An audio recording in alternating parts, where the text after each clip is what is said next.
വാട്സപ്പിൽ നിന്നൊരു ക്വസ്റ്റ്യനാണ്, അഡിനോമൈസിന് ആണ് IVF ചെയ്യണമെന്നാണ് പറഞ്ഞിരിക്കുന്നത്, അതിന് വിജയ സാധ്യത ഉണ്ടാവുമോ?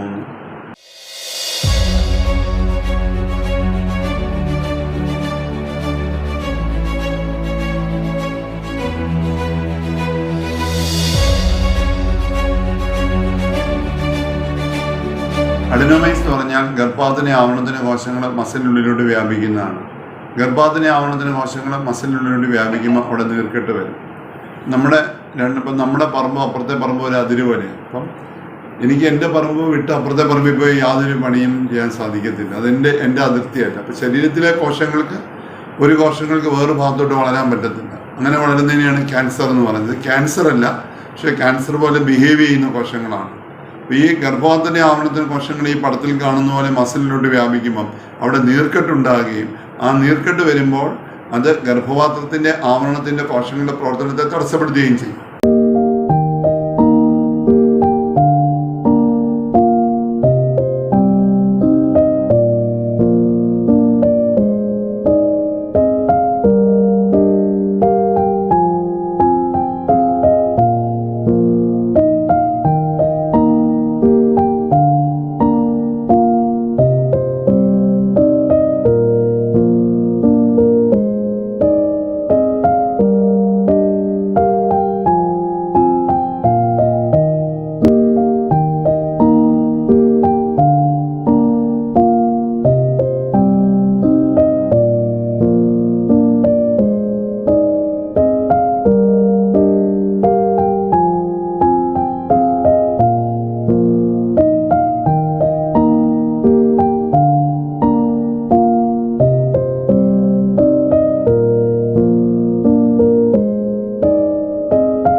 അവിടെ ഇൻഫ്ലമേറ്ററി മീഡിയേറ്റേഴ്സ് കൂടുതലായിട്ട് വരും. സൈറ്റോകൈൻസ്, അബ്നോർമൽ ഇന്റർലൂക്കിൻസ് ഒക്കെ വരും. അത് ഭ്രൂണം ഗർഭാശയഭിത്തി പരിപിടിച്ച് വളരുന്നതിനെതിരെ പ്രതികരിക്കും.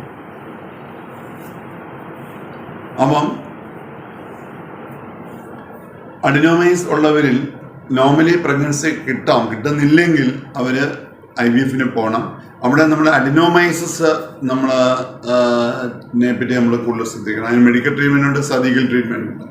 അഡിനോമാറ്റിക് ടിഷ്യൂവിന്റെ മാസ് കുറയ്ക്കുക, അങ്ങനെ നീർക്കെട്ട് കുറയ്ക്കുക, ഇങ്ങനെയുള്ള അബ്നോർമൽ ഇൻഫ്ലമേറ്ററി സൈറ്റോകൈൻസിന്റെ പ്രഭാവം കുറയ്ക്കുക, അതാണ് നമ്മുടെ ലക്ഷ്യം. അത് നമ്മളെ ഹെൽപ്പ് ചെയ്യും. അതിനുശേഷം നമ്മൾ IVF ചെയ്യുക. അവിടെ സാധ്യതയുണ്ട്, പക്ഷെ നോർമൽ ഒരാളെക്കാളും കുറവായിരിക്കും. ഡെല്യൂട്ടിയെ സപ്പോർട്ട് ചെയ്യുക, എംബ്രിയോ ട്രാൻസ്ഫർ ചെയ്യുക. അഡിനോമൈസിസ് IVF ചികിത്സയിൽ ഒരു വെല്ലുവിളിയാണ്. പ്രഗ്നൻസി കിട്ടത്തില്ല എന്ന് ഒരിക്കലും ധരിക്കരുത്. പക്ഷേ IVF അഡിനോമൈസ് ഉണ്ടെന്ന് കണ്ടാൽ കാര്യങ്ങൾ സ്പീഡപ്പ് ചെയ്യണം. അവിടെ ഇംപ്ലാന്റേഷൻ റേറ്റ് കുറയും, അവിടെ നമ്മുടെ പ്രഗ്നൻസി സാധ്യതയും കുറയും. ഇതേപ്പറ്റി നമ്മൾ കൂടുതൽ ശ്രദ്ധിക്കണം. ഈ അഡിനോമൈസ് ഉള്ളവരിൽ അബോർഷൻ റേറ്റ് കൂടുതൽ സാധ്യതയുണ്ട്. അവർക്ക് പ്രഗ്നൻസി ലോസ് ചെയ്യാനുള്ള സാധ്യതയും കൂടുതലാണ്. അതൊരു പ്രത്യേകം ശ്രദ്ധിക്കണം.